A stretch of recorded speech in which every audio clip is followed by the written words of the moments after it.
আসসালামু আলাইকুম। প্রিয় পেশাদার ড্রাইভার ভাইদের দৃষ্টি আকর্ষণ, গতকাল একটি ফেসবুক পোস্ট দেখলাম,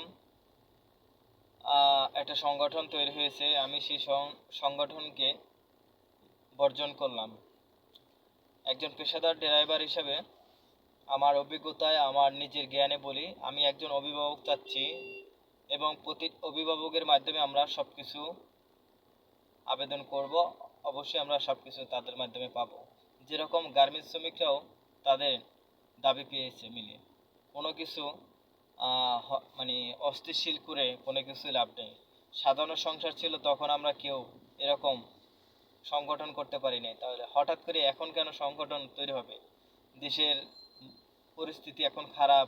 এই খারাপ সময় আমরা কেন এই সংগঠন তৈরি করব? কেন আমরা শাহবাগে 4 দফা দাবির আন্দোলন করব? কেন আমরা সবাই ড্রাইভার একত্র হবো? কেন দরকার? এত কিছু তো দরকার নাই ভাই। যে যেখানে আছে আলহামদুলিল্লাহ বলে আল্লাহর কাছে শুকরিয়া করে ভালো আছে বলে শেষ করি। আমরা চাই একজন অভিভাবক, যদি অভিভাবকের মাধ্যমে আমাদের কিছু সমাধান হয়, আমরা যদি 25টা আবদার করি, সে জায়গায় আমরা যদি 15টার আবদার পূরণ হয়, তাহলে আমরা শুকরিয়া আদায় করতে পারবো। তাতেই আমরা খুশি। আমরা চাই একজন অভিভাবক, আমরা চাই আমাদের ডিউটির জন্য, পেশাদার ড্রাইভারদের জন্য ডিউটির পোশাক দেওয়া হোক প্রতিটি মালিক পক্ষ থেকে, এবং আমাদের লাইসেন্স রিনিউ করার সময় আমাদের লাইসেন্স মালিক পক্ষ করে দেবে।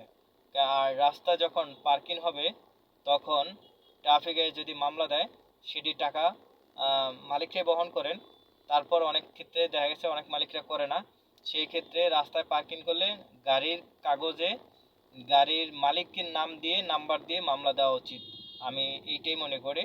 তো আপনারা যদি আমার কথায় একমত হয়ে থাকেন, অবশ্যই আমার আমাকে সাপোর্ট করবেন, আমার পাশে থাকবেন। আমি আপনাদের মাঝে আছি।